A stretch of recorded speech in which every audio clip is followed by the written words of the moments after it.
Hello every one, it's me Ranju. അപ്പം ഞാൻ കാണിച്ചിട്ടുള്ളത് ഒന്നുകിൽ രാവിലത്തെ വീഡിയോ ആയിരിക്കും, അല്ലെങ്കിൽ ഉച്ചയ്ക്കുള്ള ഒരു വീഡിയോ ആയിരിക്കും.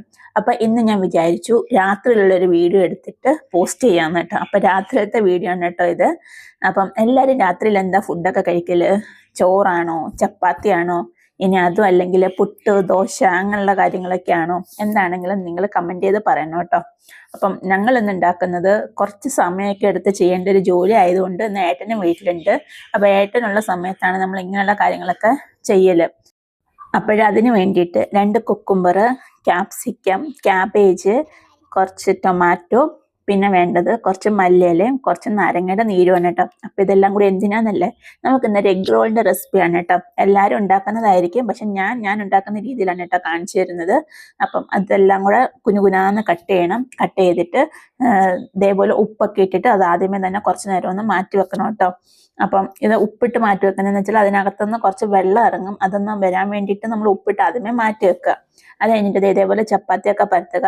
അപ്പം ഏട്ടനുള്ള സമയത്ത് ഏട്ടനാണ് കേട്ടോ ചപ്പാത്തി പരത്തല്. ഞാൻ എപ്പോഴും ഇവിടെ പറയാറുണ്ട്, ഏട്ടൻ ചപ്പാത്തി പരത്തിയാൽ മറ്റേ കോമ്പസ് വെച്ച് റൗണ്ട് വരയ്ക്കുന്ന പോലെ ചപ്പാത്തി ഉണ്ടാവില്ല, അത്ര നല്ല പെർഫെക്റ്റ് റൗണ്ടിൽ ഉണ്ടാക്കി തരും കേട്ടോ ചപ്പാത്തി.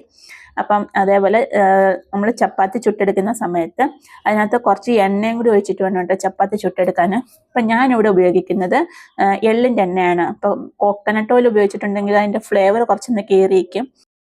അതുകൊണ്ട് ഞാൻ ഉപയോഗിക്കുന്നത് എള്ളിൻ്റെ എണ്ണയാണ് കേട്ടോ. അപ്പം നിങ്ങളുടെ കയ്യിൽ ഉള്ള ഏതെണ്ണ വേണമെങ്കിലും നിങ്ങൾക്ക് ഉപയോഗിക്കാം. കോക്കനട്ട് ഓയിൽ ഞങ്ങൾക്ക് പൊതുവെ അങ്ങനെ ഇതിനൊന്നും അങ്ങനെ ചൊവ്വ വരുന്നതുകൊണ്ട് അത്രയ്ക്ക് ഇഷ്ടമില്ല. അപ്പം ഇത് എഗ് റോള് നമ്മൾ വിശാഖപട്ടണത്തൊക്കെ ഉണ്ടായിരുന്ന സമയത്ത് പലയിടത്തും നമ്മൾ കഴിച്ചിട്ടുണ്ട് കേട്ടോ. പക്ഷെ ഇപ്പം ഡൽഹിയിലേക്ക് വന്നു കഴിഞ്ഞപ്പം ഇവിടെ ഇങ്ങനെ സ്ട്രീറ്റ് ഫുഡ് ഒരുപാടുണ്ട്. ഇവിടെ എപ്പോഴും കിട്ടല് തന്തൂരി റൊട്ടിയും പനീർ കറിയൊക്കെയാണ് കേട്ടോ. അപ്പോഴേ എണ്ണ ഒഴിച്ച് 2 സൈഡും തിരിച്ച് മറിച്ച് വിട്ടിട്ട് ആ ചപ്പാത്തി ഒരു ഗോൾഡൻ കളർ ആവുന്നതിന് വരെ നന്നായിട്ട് അത് ചുട്ടെടുക്കണം കേട്ടോ. എങ്കിലേ അത് നല്ല ടേസ്റ്റ് ഉണ്ടാവുള്ളൂ. അതങ്ങനെ നല്ല കളറായിട്ട് ഇങ്ങനെ ഇരിക്കണം, അപ്പോഴാണ് അതിൻ്റെ ടേസ്റ്റ് ഉള്ളത്. അങ്ങനെ ഓരോന്നായിട്ട് ഇതേപോലെ എണ്ണ ഒഴിച്ചിട്ട് നമ്മളൊന്ന് ചുട്ടെടുക്കേണ്ട. അപ്പോൾ 2 സൈഡും നന്നായിട്ട് ഗോൾഡൻ ബ്രൗൺ കളർ ആവുന്നത് വരെ നമുക്കൊന്ന് ചുട്ടെടുക്കണം. അപ്പോൾ ഒരു സൈഡിൽ നിന്ന് ഒരാൾ പരത്തിത്തരാനുണ്ടെങ്കിൽ ഒരു സൈഡിൽ നമുക്ക് എളുപ്പം നമ്മുടെ കാര്യങ്ങൾ കഴിയും. അങ്ങനെ ചുട്ടങ്ങ് വെച്ചാൽ മതി. അപ്പോൾ പെട്ടെന്ന് നമ്മുടെ കാര്യങ്ങളങ്ങ് കഴിയും കേട്ടോ. അങ്ങനെ പരത്തി വെച്ചിരിക്കുന്ന എല്ലാ ചപ്പാത്തിയും ഞാനൊന്ന് മുരിച്ചെടുക്കുകയാണ് കേട്ടോ. അങ്ങനെ എല്ലാ ചപ്പാത്തിയും മുരിച്ചെടുത്തിട്ട് നമ്മുടെ പണി കഴിഞ്ഞിട്ടില്ല, ഇനി നമുക്ക് കുറച്ചും കൂടി പണിയുണ്ട് കേട്ടോ. അപ്പം എല്ലാ ചപ്പാത്തിയും ഞാനൊന്ന് മുരിച്ചെടുത്തു.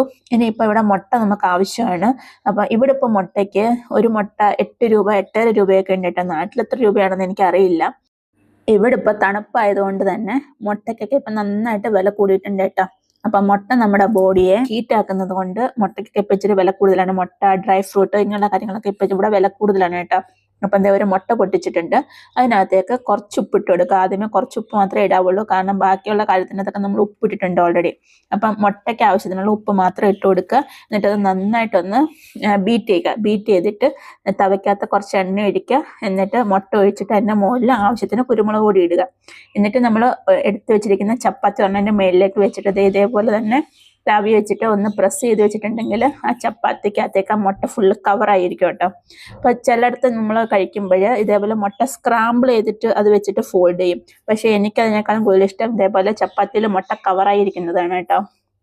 ഇനി ഇതാ മല്ലിയില നമ്മൾ അരിഞ്ഞു വെച്ചിട്ടുണ്ട്. അപ്പം നമ്മൾ ആദ്യം വെച്ചിരിക്കുന്ന പച്ചക്കറിക്കകത്ത് നന്നായിട്ട് വെള്ളം ഊറി വന്നിട്ടുണ്ട്. ഇനി ഈ വെള്ളം നമുക്ക് ആവശ്യമില്ല, ഈ വെള്ളം അങ്ങ് ഊറ്റി മാറ്റണം. എന്നിട്ട് അതിനകത്തേക്ക് അരിഞ്ഞു വെച്ചിരിക്കുന്ന മല്ലിയിലയും കൂടി ഇട്ടിട്ട് മിക്സ് ചെയ്യുക കേട്ടോ. എന്നിട്ട് ചപ്പാത്തിയിൽ ആദ്യമേ കുറച്ച് മയോണൈസ് ഒഴിക്കുക. അതിനുശേഷം എടുത്തു വെച്ചിരിക്കുന്ന പച്ചക്കറി അതും കൂടി കുറച്ചിടുക. എന്നിട്ട് സോസ്, ഇപ്പം നിങ്ങൾക്ക് chilli sauce, chilli tomato sauce എന്നൊക്കെ പറഞ്ഞ് കിട്ടില്ലേ. അപ്പോൾ എരിവിനനുസരിച്ച് നിങ്ങൾക്ക് ഏതാണ് ആവശ്യം അതിടുക. ഇനിയിപ്പോൾ നിങ്ങൾക്ക് പച്ചമുളക് അരിഞ്ഞണമെന്നുണ്ടെങ്കിൽ അത് ഇടാൻ കേട്ടോ. എൻ്റെ മക്കൾ അത് പറക്കിയെടുക്കുന്നത് കൊണ്ടാണ് ഞാൻ ഇതിനകത്ത് പച്ചമുളക് അരിഞ്ഞിടാത്തത്. അല്ലെങ്കിൽ ചില്ലി ഫ്ലെക്സ് വേണമെങ്കിൽ അതും ഇടാം കേട്ടോ. അപ്പം ഞാൻ എടുത്തിരിക്കുന്നത് ചില്ലി ടൊമാറ്റോ സോസ് ആയതുകൊണ്ട് സോസിന് ചെറിയൊരു എരിവുണ്ട്, പിന്നെ കുരുമുളക് ഇട്ടിട്ടുണ്ടല്ലോ അതുകൊണ്ട്. പിന്നെ ഇതിങ്ങനെ ഈ ചൂടോടുകൂടി തന്നെ ഇതിങ്ങനെ ഫോൾഡ് ചെയ്യണം കേട്ടോ. ഇതൊന്നും എന്നെ കൊണ്ട് പറ്റുന്ന പണിയല്ല. ഈ ചൂടോടുകൂടി തന്നെ ഇങ്ങനെ കൈ വെച്ചിട്ട് ഇതിങ്ങനെ ഫോൾഡ് ചെയ്തെടുക്കല്. അപ്പം ചേട്ടനാണ് അതൊക്കെ ചെയ്യല്. അപ്പോൾ ഇതേപോലെ അലുമിനിയം ഫോയിലിൽ നമ്മൾ ഫോൾഡ് ചെയ്തെടുക്കുക. അങ്ങനെ ആദ്യത്തെ ചപ്പാത്തി നമ്മളങ്ങനെ അലുമിനിയം ഫോയിലിൽ ഫോൾഡ് ചെയ്തെടുത്തു. അപ്പോഴേക്കും എൻ്റെ ഇളയ മോൻ വന്ന് പിടിച്ചു കേട്ടോ. അങ്ങനെ അവനത് കൊടുത്തു. അപ്പോൾ കുട്ടികൾക്ക് അതൊരു ഫീലാണ്, ഇങ്ങനെ അലുമിനിയം ഫോയിലൊക്കെ വെച്ച് ഫോൾഡ് ഒക്കെ ചെയ്തെടുക്കുന്ന സമയത്ത് കടയിൽ നിന്ന് വാങ്ങിക്കുന്ന ഒരു ഫീല് കിട്ടുമല്ലോ. അതുകൊണ്ട് അപ്പം അങ്ങനെ രണ്ടുപേരും കൂടി ഉള്ള സമയത്ത് നമുക്കങ്ങനെ പണികൾ എളുപ്പം കഴിയും. രണ്ടുപേരുടെ കാര്യമൊക്കെ പറഞ്ഞ് ചെയ്യുന്ന സമയത്ത് നമുക്ക് ഒരു ലാഗിങ് നമുക്ക് ഫീൽ ആവൂല. അപ്പം പെട്ടെന്ന് നമ്മുടെ പണികളൊക്കെ കഴിയും.